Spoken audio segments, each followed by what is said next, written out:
Hey guys, Brian in PS4 Trophies, and today I want to talk to you about the PS4 Pro model, formerly known as the Neo, unveiled recently at the PlayStation meeting. Now there's tons of hate directed at this Pro model, and rightfully so, but there's a lot to be excited about if you know exactly what is being offered here. But I'm going to be straight with you and tell you the features you should be excited about will only be applicable to a very small percentage of the market. So I want to dissect the Pro model and tell you why you should and shouldn't consider this based on my own personal 20 years of experience while I was in the consumer electronics industry prior to me becoming a full-time YouTuber. Now, the background gameplay in this video features captured gameplay of Ubisoft's upcoming For Honor recorded in 4K. So if you want to change the playback resolution on the player, if you want to see that. Now, first things first. The Pro model is really designed to be used with 4K TV that supports HDR. If you have a 4K TV without HDR, then I don't fully recommend buying the PlayStation PS4 Pro. Now I'll get into that as far as why in a little bit. Now if you have just a 1080p TV, this unit will still perform better than the base model PS4, in theory, because the Pro does claim to be twice as powerful as the PS4 due to its new GPU. Now, Sony has claimed that on non-4K HD TVs, developers can choose to use the increased power to give you higher frame rates, better visual qualities with increased environmental and character models, with a resolution bump up to 1080p. Again, this is if the developer actually chooses to use the power to do that. Now, most certainly, there will be a greater impact on VR titles, I at least speculate. So I highly recommend the PS4 Pro if you're buying a PS4 for the first time or replacing an old broken PS4. Now, there's also a big outrage over the lack of actual 4K Blu-ray player.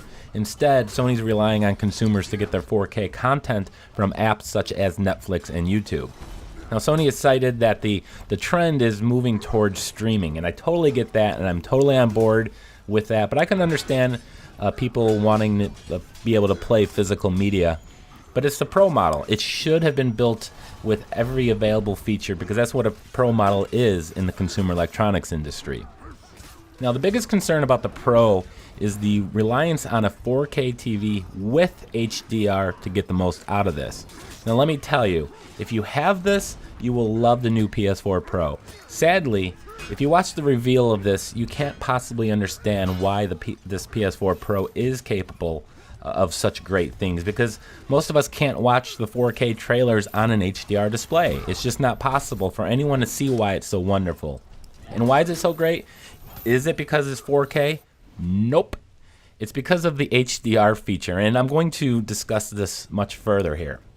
Now, there have been many major milestones in the history of television, from the introduction of it to the United States in 1928, moving to color in, I believe, 1951, and the launch of HD TV as we know it today in 1998. The introduction of 4K will not be perceived as a new major milestone. Instead, many industry people will tell you that the HDR is the biggest thing to happen to TV since HD became standard. 4K resolution, which increases the resolution from 1080p to 2160p, gives you more pixels. HDR gives you better pixels, much better pixels. In fact, the human eye can't even tell the difference between a 1080p image and a 4K image unless you're close enough to the television, a distance much closer than most people will sit from their TVs. With a 60-inch TV, an average person has to sit closer than 8 feet to notice the difference. That's fact. Now, I've played the upcoming Ubisoft title For Honor, as we're seeing here, in 4K on a 40-inch TV where I was only 3 feet away, and yes, that made a huge difference, but only because I was sitting so close. If you're in a store and are standing 8 feet away from both a 1080p and a 4K TV, and you swear up and down that the 4K TV is better, well, let me tell you, it is. But it's not because it has more pixels. It's because it has better pixels, and there's numerous features within a TV that will account for that, HDR being the biggest. Now, HDR increases the dynamic range of the display, or the TV. The better this range, the more lifelike the image will appear. You'll get more details in both the shadows and in the sunlight. It's a brighter, more vibrant image, and that's what the PS4 Pro will provide, what I'm really excited about, in fact. Now, the standard PS4 will be getting an update to include HDR compatibility, but you will still need a compatible display to get the benefit. But the bottom line is that the benefit from HDR is far greater than the benefit of 4K. Now, if you don't believe me, there's a lot of great articles online you can seek out, Google it, and it'll go into great details explaining why, but it's widely commonly accepted that HDR is the best feature you can get on a TV. Now, here's the problem. 4K TVs have been on the market for several years now. Most every 4K TV sold since 2012 lacks HDR. So don't go assuming that if you have a 4K TV already that it is ideal for the PS4 Pro. Even today, not all 4K TVs on the market supports HDR. In fact, the industry standard specs for HDR aren't even fully set. To make it worse for myself, and I play games sitting at my computer desk, there are no traditional computer monitors that support HDR. Zero. Plenty of 4K options, but not 4K with HDR. Now let's take a look at Vizio. Vizio is North America's largest supplier of TVs. They have 5 different series of TVs, from their flagship R series down to the D series. The D series is only 1080p, but the rest of their lineup is all 4K UHD sets.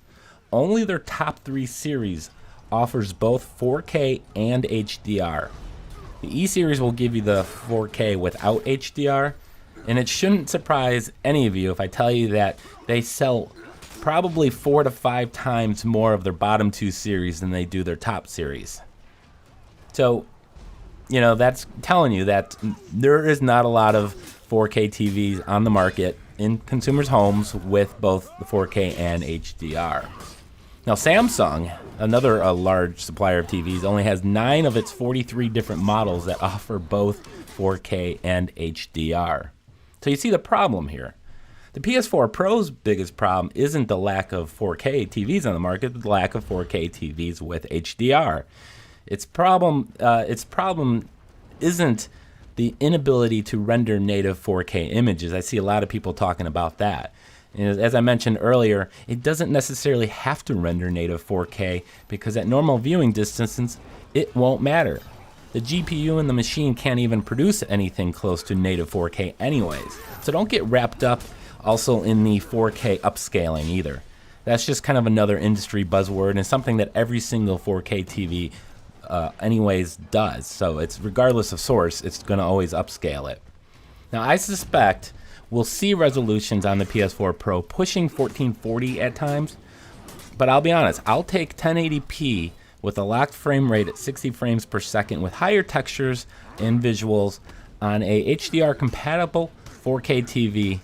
And that, my friends, is why the PS4 Pro will be an exciting addition to the lineup. Well, for the 1%ers out there who can fully unlock its potentials. So I want to thank you guys. Just wanted to kind of give you a brief glimpse of the PS4 Pro, what you will need if you want to get everything you can out of it. So thanks for watching. Please like, comment, and subscribe.